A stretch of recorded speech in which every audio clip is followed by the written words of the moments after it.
के सरिया सरसों के तेल से रे पानी पानी बनैबे कैलियो रे।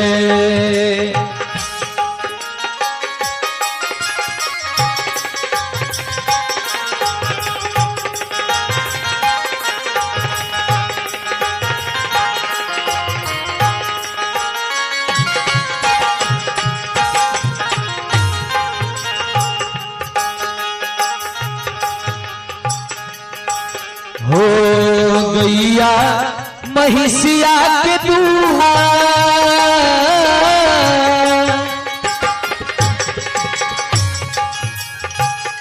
हाथिया बजरिया में मिलतऊ हथिया बजरिया मिलतऊ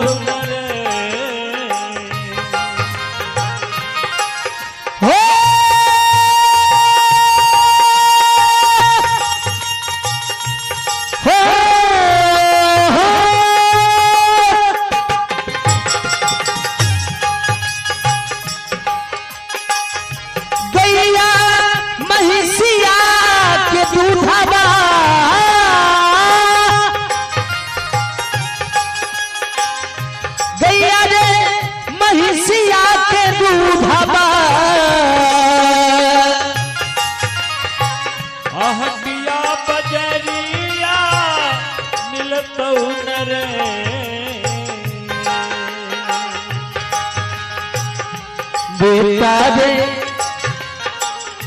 बेटा रे मैया के रे दूधबा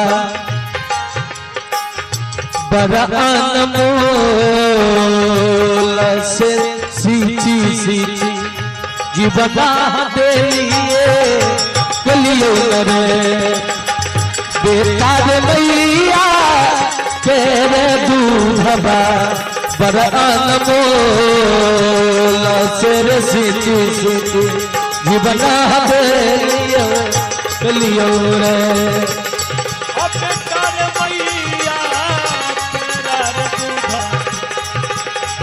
बड़ा अनमोल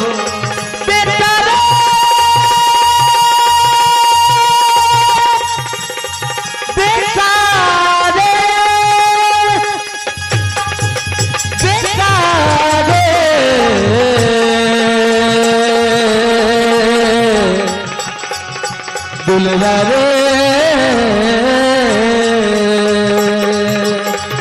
बेटा रे मैया के रे दूधबा बड़ा अनमोल से सींची सींची जीवना देलिए कलियो न रे।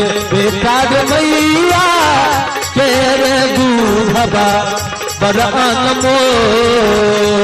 से सींची सींची जीवना दे कलियो रे। जब राजमाता सिद्धिया रोने लगी तब रोहित माँ के चरण पकड़ के क्षमा मांगने लगा। माँ अब नहीं रुलाएंगे, भूखे मर जाएंगे। आंचल से रोहित के सर को ढक करके सब दुकानदार बाजार में हल्ला कर रहा है, लेकिन बाजार पार कर गई। बोलिए भक्त वत्सल भगवान की जय। पार कर काशी में पहुंचे। बोलिए काशी विश्वनाथ की जय। काशी हाट में तीनों प्राणी पहुंच गए, लेकिन तब तक सूरज अस्त हो गया। सारे व्यापारी जो दूर दराज के आए हुए थे सब अपने अपने स्थान को लौट गए। तो आज काशी में आकर के तीनों प्राणी काशी हाट में आकर के दुबही पर बैठे हैं। देखिए दुबही पर तीनों प्राणी बैठे हैं। राजकुमार रोहित को तो भूख व्याकुल कर रखा है। राजकुमार रोहित कहा, मां आप तो कह रही थी कि काशी जाएंगे तो बेटा भीख मांग करके भी खिलाएंगे, तो काशी तो आ गए मां, कुछ खिला दो ना। बेटे के आतुरता को देख करके मां झट से उठ करके खड़ी हो गई, लेकिन ध्यान रहे 28 दिन रास्ता में चल करके आई है राजमाता शिव्या। अन्न पानी के दर्शन नहीं है और बहुत थके हारे आकर के बैठी थी।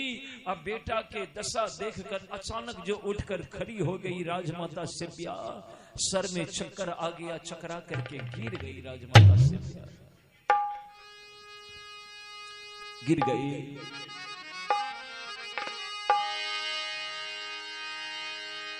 राजमाता शिव्या जो गिरी, रोहित दौड़ कर आया, राजमाता शिव्या को उठाया।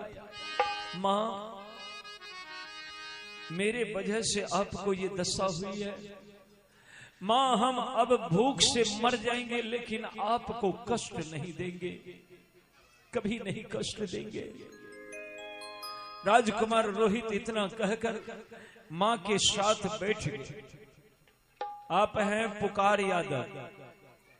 पुकार यादव के माताजी के सजन से ग्राम मुरकाही से 51 रुपए की भेंट आया है। भगवान कृपा बनाए रखे, आप स्वपरिवार स्वानंद जीवन यापन करिए, मातल कामना हो। बहुत बहुत धन्यवाद सज्जनों।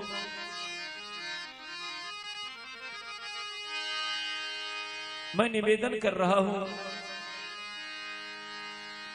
राजमाता शिव्या कही कि नहीं बेटा जा रही हो, थोड़ा आराम कर लेने दे। रोहित कहा कि मां एक काम करो ना, इतना बड़ा नगर है, एक रोटी कोई नहीं देगा, मैं जाऊं, मैं संग जाकर मांग लेता हूं। राजमाता शिव्या वो तो बड़ी बड़ी सपना देखी थी कि ये बेटा बड़ा होगा, राजा होगा, अब बेटा राजा हो जाएगा, तो यही सपना देख रही थी। लेकिन आज वही बेटा जिसे ना था वो भीख मांगने के लिए जाना चाहता है। मां शिव्या रोने लगी, नहीं बेटा नहीं जाओ। मां शिव्या मना करती है, लेकिन भूख देखिए व्याकुल कर दिया, चल दिया रोहित। जब जाने लगा रोहित तो राजमाता शिव्या कही कि बेटा इधर सुनो, वैसे लोग भीख नहीं देंगे, बिना भेष के भीख नहीं मिलता संसार में। अपने साड़ी में से राजमाता थोड़ा सा टुकड़ा फाड़ करके और झोली बना करके रोहित के गले में पहना दिया, बता दिया जा हाथ फैला करके मांग ले, मांग ले। देखिए राजकुमार रोहित काशी के गलियों में जाकर आवाज लगाता है, कोई एक रोटी दे दे, कोई एक रोटी दे। चक्रवर्ती सम्राट का बेटा, जिसके बाप उदय से लेकर अस्त तलक के राजा थे, उनके बेटा के दशा देखिए, एक रोटी मांग रहा है, कोई एक रोटी दे दे, कोई एक रोटी दे दे। रोहित के वो कोमल आवाज हृदय को स्पर्श कर रहा है, जो जहां सुनते हैं दौड़ आते हैं। सैकड़ों लोग चारों तरफ से रोहित को घेर करके कुछ कुछ पूछने लगा। कोई कहता बाप रे बाप, ही भिखारी जैसे तो लगता नहीं। कोई कहते हैं कि ये तो राजा के बेटा की तरह लग रहा है, तो फिर ये भीख कैसे मांग रहा है।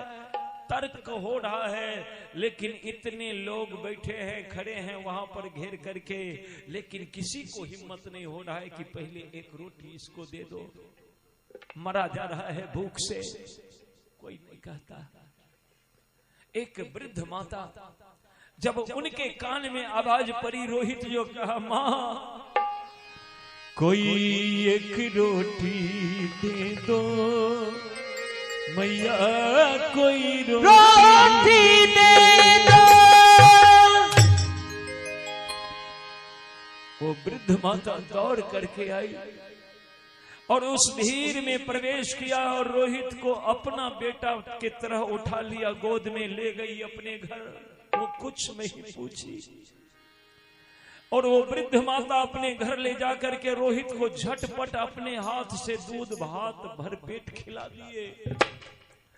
रोहित जब खा लिया, महीना भर के भूखा, 28 दिन महीने न हुआ, 28 दिन के भूखा वो रोहित जब भरपेट भोजन कर लिया, जल पी लिया, हाथ मुंह धो लिया, तब वो माता जी अपने साड़ी से उसके मुंह पोंछ दिया, हाथ पोंछ दिया, और तब गोद में बैठा करके वो वृद्ध माता प्यार करके पूछती है, बेटा, हाँ मैया, अरे तुम भिखारी तो लगते नहीं हो, फिर ये भीख क्यों मांग रहे हो?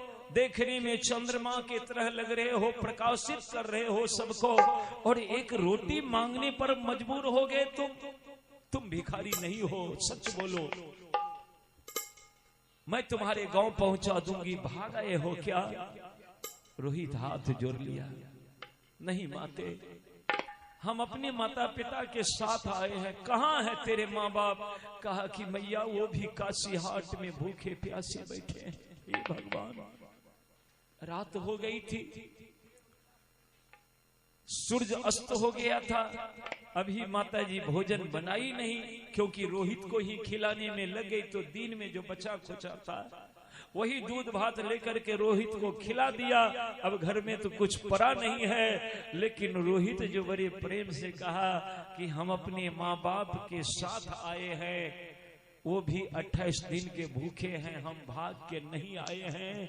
तो वृद्ध माता दौड़ गई अपने घर के तरफ, ढूंढती है, शायद वही बासी रोटी कहीं पड़ा हुआ उनके घर में था, वही बसिया रोटी लेकर के, एक रोटी लेकर के दौड़ कर आई, कही कि बेटा जा, तू जल्दी जा और अपने भूखे माँ बाप को कम से कम एक एक कौर खिला करके कुछ पानी पिला देना, और तू लौट करके आना बेटा, तब तक मैं भोजन बना रही हूँ, और तुम्हारे माँ बाप को भी भरपेट खिलाऊंगी, तुम्हें भी खिलाऊंगी, तब तक ये रोटी लेकर के जा, 28 दिन के भूखे हैं माँ बाप, जा। राजकुमार रोहित वो एक रोटी लेकर के दौड़ करके माँ के पास गया। माँ से भी पलट कर देखती, बेटा आ गया, कुछ खाने को मिला कि नहीं? रोहित, कुछ खाने को मिला? हाँ माँ मिला। ये भोले बाबा का नगरी है मैया, यहाँ कोई भूखा नहीं रहता। कहा तो बेटा आओ, बेटा आओ, मेरे गोद में सो जाओ, बेटा आराम करो। कहा नहीं माँ, ये भोले बाबा के प्रसाद लाए हैं, वो जो एक रोट था ना रोहित, मैया सिव्या के हाथ में दे दिया। माँ सिव्या देखती है, भोले बाबा अब हम क्या करें? भोले बाबा यही दिन तुम्हें दिखाना था कि बेटा भीख मांग करके लाएगा और मैं खाऊंगी। भगवान ये दिन दिखाने से पहले तुम मुझे दुनिया से क्यों नहीं उठा दिया भगवान? खैर कोई बात नहीं भोले बाबा, ये काशी का अन्न है तो आपके प्रसाद मान करके इसे हम स्वीकार करते हैं, लेकिन बड़ा दर्द हो रहा है रोटी खाने में, क्योंकि ये बेटा के हाथ से मांगा हुआ भीख है। देखिए महाराज हरिश्चंद्र पर लेटे हुए हैं, आंख से आंसू जा रहा है। अपनी स्थिति परिस्थिति को देखते हुए हरिश्चंद्र फूट फूट कर रोते, भगवान तो कैसा भिखारी बना दिया कि एक रोटी गया मेरा बेटा मांगने के लिए,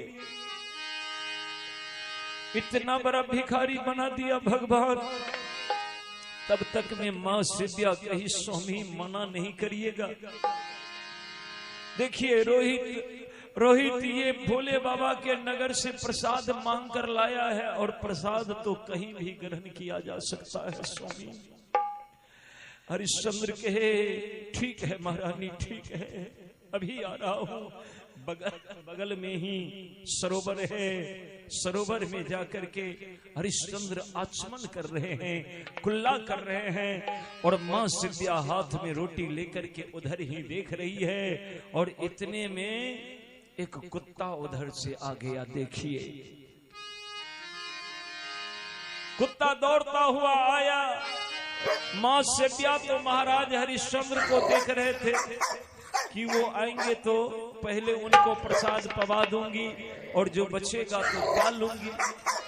लेकिन वो कुत्ता भौंकते हुए आया और एक ही झपट्टा में रोटी लेकर के पड़ा। रोहित देखा, रोहित को बड़ा दुख हुआ। कहा बड़े बेईमान, बड़े मुश्किल से एक रोटी मिला काशी। सोचा कि थोड़ी थोड़ी खा करके मेरे माँ बाप के क्षुधा शांत हो जाएंगे। रे बेईमान, तुम्हें वो भी नहीं सहन हो सका, मेरे हाथ से तू रोटी लेकर के भागा जा रहा है, तू बड़ा अपराधी है। अपराधी जान करके रोहित एक लकड़ी उठा लिया और कुत्ता को मारने के लिए जो दौड़ गया, कुत्ता हल्ला कर दिया। कुत्ता जो हल्ला किया,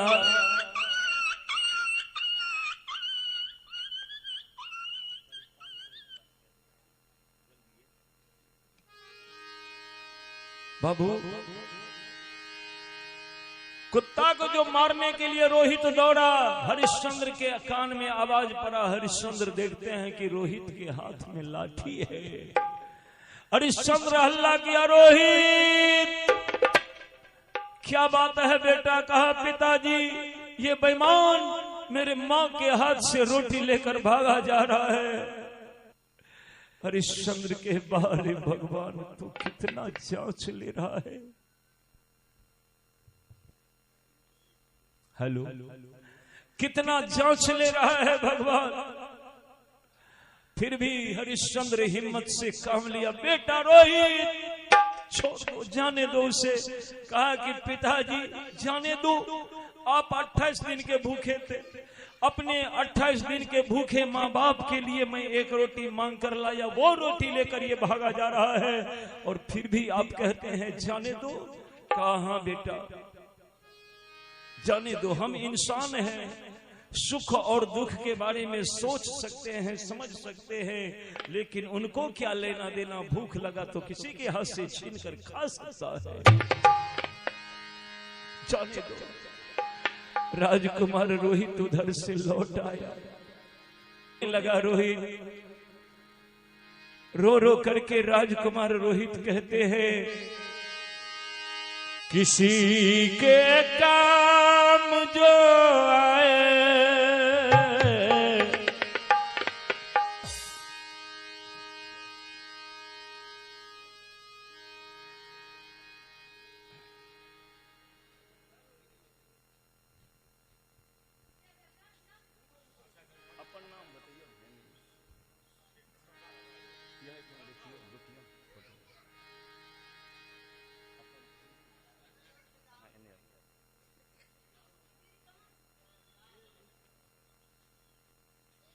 हेलो, और आप हैं तुलबुल भैया, आप हैं लुटन भैया।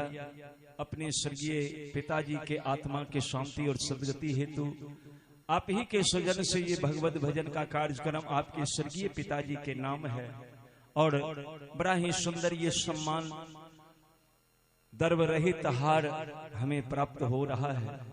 तो सल भगवान की किसी के काम, किसी के काम जो आए उसे